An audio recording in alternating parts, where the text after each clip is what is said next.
Hello guys, स्वागत है आपका अपने चैनल मार्केट अपडेट में। चलिए, सबसे पहले हम देख लेते हैं डिस्क्लेमर। इसको पढ़ना मैंडेटरी है, इसको एक बार आप लोग ज़रूर अच्छे से पढ़ लिया कीजिए।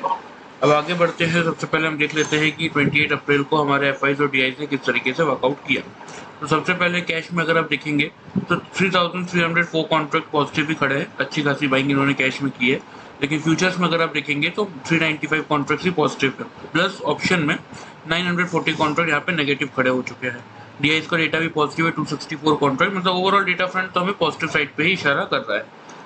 देख लेते हैं निफ्टी और बैंक निफ्टी का पीसीआर। तो देखिए, जैसा कि मैंने आप लोगों को बताया था कि 1.2 और 1.4, 1.2 से 1.4 का जोन होता है न्यूट्रल जोन।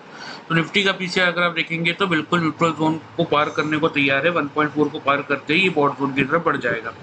बैंक निफ्टी का पीसीआर भी न्यूट्रल जोन में आ चुका है 1.21 पे। ठीक है, मतलब यहाँ से मार्केट थोड़ा सा डाउन ट्रेंड दिखा सकता है। पीसीआर निफ्टी और बैंक निफ्टी का ये शो कर रहा है। प्लस इंडिया विक्स जो काफी नीचे आ चुका है 10.95 पे, तो ये भी थोड़ा सा यहाँ पे ये दिखाने की कोशिश कर रहा है कि मार्केट में वॉल्टिलिटी काफी कम हो चुकी है। तो इसलिए मार्केट को थोड़ा सा तो नीचे आना पड़ेगा ताकि इंडिया विक्स थोड़ा ऊपर जा सके। तो ओवरऑल ट्रेंड अगर पीसीआर और इंडिया विक्स का देखते हुए ये शो कर रहा है कि मार्केट थोड़ा सा डाइसी हो सकता है, मतलब यहाँ से थोड़ा सा डाउन ट्रेंड मार्केट शो कर सकता है। अब सबसे पहले देख लेते हैं कि हमारा 28 तारीख के लिए क्या प्रोडिक्शन था। हमारा प्रोडिक्शन था कि 930 से 980 के रेंज में मार्केट खुलेगा। अगर 980 का हाई रेंज तोड़ेगा तो 18,040 से लेके 18,130 के टारगेट्स के लिए हम बाइंग करेंगे। और अगर 930 का लोअर रेंज टूटेगा तो 17,855 से लेके 17,780 के टारगेट्स के लिए हम सेल करेंगे। तो चलिए देख लेते हैं चार्ट पे क्या हुआ। इसकी बात हम बाद में करेंगे, पहले हम थोड़ा सा पहले डेली चार्ट पे देख लेते हैं कि क्या हुआ था। ये 28 अप्रैल का डेली कैंडल है। 950 पे हम खुले, मतलब हम रेंज में खुले। खुलने के बाद 885 का हमने लो बनाया, मतलब 930 का रेंज तोड़ने के बाद नीचे आके हमने 888 का लो बनाया था। इसको थोड़ा सा मैं आपको 5 मिनट्स में दिखाता हूँ, आपको समझ में आएगा।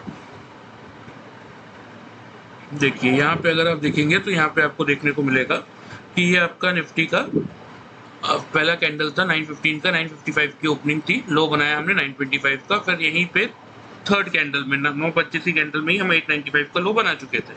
ठीक है, फिर अगर आप देखेंगे तो इसी जोन में हमने कंसोलिडेट करता रहा निफ्टी। फिर एक बार नीचे आके लो बनाया 885 का, मतलब कोई बहुत बड़ा मोमेंटम मार्केट ने नहीं दिया था। यहाँ से फिर 900 के आसपास से अगर किसी ने बाइंग स्टार्ट की होगी, या फिर जैसा कि हमने एक्सपेक्ट किया था कि 980 का जो लेवल है उसके ऊपर ही हम खरीदेंगे, फिर उस सिनेरियो में 930 आपका स्टॉप लॉस रहता। तो कहीं ना कहीं ये जो 980 का ट्रेंड लाइन था, जब इसको मार्केट ने तोड़ा यहाँ पे, तो अगर यहाँ से भी किसी ने बाइंग की होगी तो ऊपर मार्केट कहाँ तक गया था। मार्केट ने हाई बनाया था आपका 18,083 का। 18,040 का जो आपका टारगेट था वो आपको इजीली निफ्टी में आता हुआ दिखा होगा।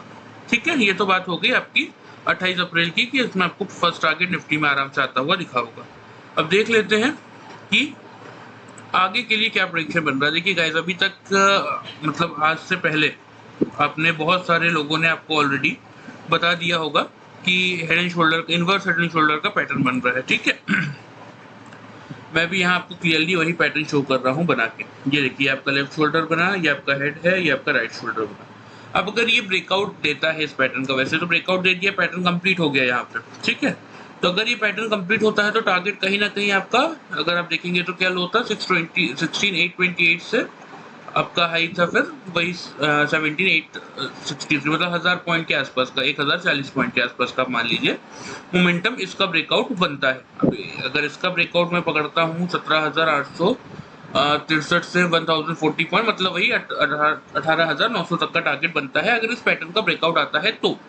लेकिन देखिए, हमने क्या डिसाइड कर रखा है, हमने हमने हर बार क्या डिस्कस किया है कि कोई भी पैटर्न, चाहे वो इनवर्स हेड एंड शोल्डर हो, कप एंड हैंडल हो, या कोई भी पैटर्न हो, उस पैटर्न का ब्रेकआउट हम तब मानेंगे जब सेकेंड कंसेक्यूटिव डे भी मार्केट उसके ऊपर क्लोज करेगा। तो यहाँ सबसे पहले तो एक चीज आप ये नोटिस कीजिए कि मार्केट ने ऊपर हाई बनाया था 28 तारीख को 89 का, लेकिन ये जो ट्रेंड लाइन थी कहाँ पे थी, 68 पे, 18,068 पे थी एग्जैक्टली। मार्केट ने यहीं पे रेजिस्टेंस लिया, उसके नीचे क्लोज किया। ठीक है, 61.8% पे।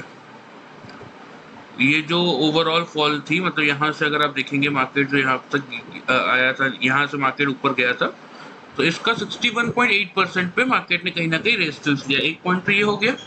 दूसरा पॉइंट, अगर इसके कंसेक्यूटिव ये जो लाइन है आपकी, ये जो ट्रेंड लाइन है, कहाँ पे है ये लाइन, ये लाइन लगभग आपकी आ रही है 17,942, काफी नीचे है, लगभग 120 पॉइंट का गैप है। ठीक है, तो अगर कल के दिन में हमें यही नोटिस करना है कि कल की कैंडल ये जो लेवल आ रहा है 17,950 मान लीजिए, इसको आपको याद रखने में इजी होगा। तो कल हमें किसी भी हालत में क्लोजिंग नहीं चाहिए 17,950 के नीचे।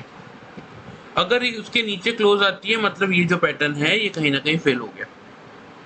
और अगर सेकेंड कंसेक्यूटिव क्लोजिंग 950 के ऊपर आ जाती है, 940 950 के ऊपर, तो फिर ये पैटर्न सक्सेसफुल है और फिर आपको निफ्टी में 1000 पॉइंट की रैली देखने को मिलेगी। कल के लिए क्या सिचुएशन रहेगा? कल के लिए मैं जो रेंज दे रहा हूँ ओपनिंग की, वो रेंज आपकी रहेगी 18,050 से 18,100 की। ठीक है, खुलने के बाद हमें यही ध्यान में रखना है कि ये जो 18,068 का लेवल है, क्या मार्केट इसको क्रॉस करके भी निकल पा रहा है या नहीं। अगर निकल भी जाएगा तो आपके लिए फिर जो टारगेट्स बनते हुए दिखेंगे कहीं ना कहीं, ये पहला टारगेट होगा आपका ये वाला 18,140 का पहला टारगेट, और फिर अगला टारगेट आएगा आपका 18,220 के राउंड का। ठीक है, यहाँ मैं मार्क कर देता हूँ, आप लोग को इजीली समझ में आएगा और शो भी हो जाएगा। एक मिनट, ये पहला टारगेट आपका रहेगा 18,140 का, और दूसरा टारगेट रहेगा 18,000।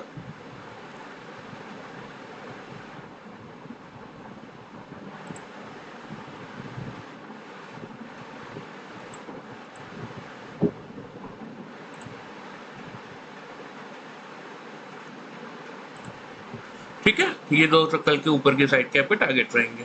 अब सपोज 18,050 से खुलने के बाद, अगर सपोज मान लेते हैं कि 18,050 से 100 पे खुलने के बाद हमने 18,050 का लोअर रेंज तोड़ा तो क्या, तो पहला सपोर्ट देखिए 980 रेजिस्टेंस था, अभी पहला सपोर्ट का काम करेगा। 980 के बाद जो सेकंड सपोर्ट का काम करेगा वो कहीं ना कहीं आपके 900 का लेवल करेगा। ठीक है, तो 980 से लेके यहाँ भी मैं आपको मार्क कर देता हूँ, ये जो लेवल बन रहा है नीचे की तरफ 980 से लेके आपका लगभग ये 900, ये रेंज करेगा आपकी कहीं ना कहीं सपोर्ट का काम। ठीक है, तो खुलने के बाद रेंज क्या रहेगी 18,050 से 18,100। अगर हमने 18,100 का रेंज तोड़ा ऊपर, तब हम बाइंग करेंगे 18,140 से 18,210 के टारगेट्स के लिए, और 18,050 का लोअर रेंज तोड़ा तो हम सेल करेंगे 980 से लेके 900 के टारगेट्स के लिए। अब सिचुएशन में इस सिनेरियो में हमारा स्टॉप लॉस क्या रहेगा? अगर 100 का लेवल टूटता है और आप बाइंग करते हैं तो 18,050 आपका स्टॉप लॉस रहेगा, और 18,050 के नीचे अगर आप सेल करते हैं तो 18,100 का स्टॉप लॉस रहेगा। क्लियर? ये तो हो गया निफ्टी में। अगर ये ब्रेकआउट हेड एंड शोल्डर का मिलता है तो यहाँ से डेफिनेटली कल अगर मतलब 950 के ऊपर क्लोज कर देता है तो डेफिनेटली ये ब्रेकआउट सक्सेसफुल हो जाएगा, और फिर आपको आराम से 18,900 तक के टारगेट ऊपर लॉन्ग टर्म में देखने को मिलेंगे। ठीक है, क्योंकि अगर आप देखेंगे तो ये थी 22 फरवरी से लेके हमें लग गया 27 अप्रैल, मतलब लगभग अगर आप देखेंगे तो आपका फरवरी मार्च अप्रैल 2 महीना मान सकते हैं, 2 महीना लगा, तो एटलीस्ट टारगेट आने में फिर आपका 1 महीना तो लगेगा। तो long term view, monthly view के हिसाब से आप ये टारगेट लेके चल सकते हैं अगर कल ब्रेकआउट आता है तो। और अगर कल किसी भी रीजन से हम वापस नीचे आ जाते हैं 17,950 के, तो फिर ये ब्रेकआउट यहाँ पे अपने आप में फेल हो जाएगा। ठीक है, अब बात कर लेते हैं बैंक निफ्टी के लिए क्या प्रेडिक्शन था। बैंक निफ्टी के लिए हमारा लेवल था 43,000 का, जितना इसके पास हमें मिलता, अगर इसको अगर नहीं तोड़ता तो हम बाइंग करते, टारगेट था 240 से 430 का, और अगर इसको तोड़ देता तो फिर हम सेल करते 710 से 540 के टारगेट्स के लिए। तो चलिए अब बैंक निफ्टी के चार्ट में देख लेते हैं क्या हुआ है। देखिए बैंक निफ्टी के चार्ट में क्या देखने को मिलेगा आपको कि हम खुले ही कहा 43,045 पे। ठीक है, लो बनाया हमने 42,810 का। तो अब 5 मिनट की कैंडल पे इसको भी देख लेते हैं, क्लियर समझ में आएगा। ये देखिए 9:15 की कैंडल कहाँ पे खुले हम 43,087 के राउंड। खुलने के बाद हमने उस सेम कैंडल में 950 का लो बना दिया, और 3 के कंसेक्यूटिव कैंडल का हम वेट करते हैं। तो हम अगर 5 मिनट की 3 या तो 15 मिनट की 1, तो 5 मिनट की अगर तीसरी कैंडल को हम देखें तो हम 42,873 आ गए थे। मतलब ऑलरेडी हमने 43,000 का लेवल तोड़ के हम लगभग 150 पॉइंट नीचे आ गए थे। तो यहाँ से तो बाइंग करना बनता ही नहीं है हमारा, क्योंकि हमें लेवल का वेट करना था 43,000 का, और काफी नीचे आ गए हैं तो सेल बनता नहीं है, क्योंकि नीचे की तरफ पहला टारगेट 800 के आसपास का ही था, 710 के राउंड का था। तो देखिए अगर आप देखेंगे तो मार्केट ने 810 के आसपास का लो बनाया। तो अगर किसी ने यहाँ ट्रेड इनिशिएट नहीं भी किया होगा, और जब यहाँ पे 43,000 के ऊपर मार्केट निकला इस कैंडल में, तो अगर यहाँ से आपने बाइंग स्टार्ट भी की होगी तो भी एक अच्छा खासा टारगेट आपको मिला होगा ऊपर की तरफ। 240 का हमारा टारगेट था, 286 का बैंक निफ्टी का नहीं 302 का हाई था। ठीक है, तो हमारा टारगेट क्या था 240 और 430, तो ये फर्स्ट टारगेट आपको बैंक निफ्टी में आता हुआ दिखा होगा। अब देख लेते हैं कि कल के लिए चार्ट में क्या शो हो रहा है।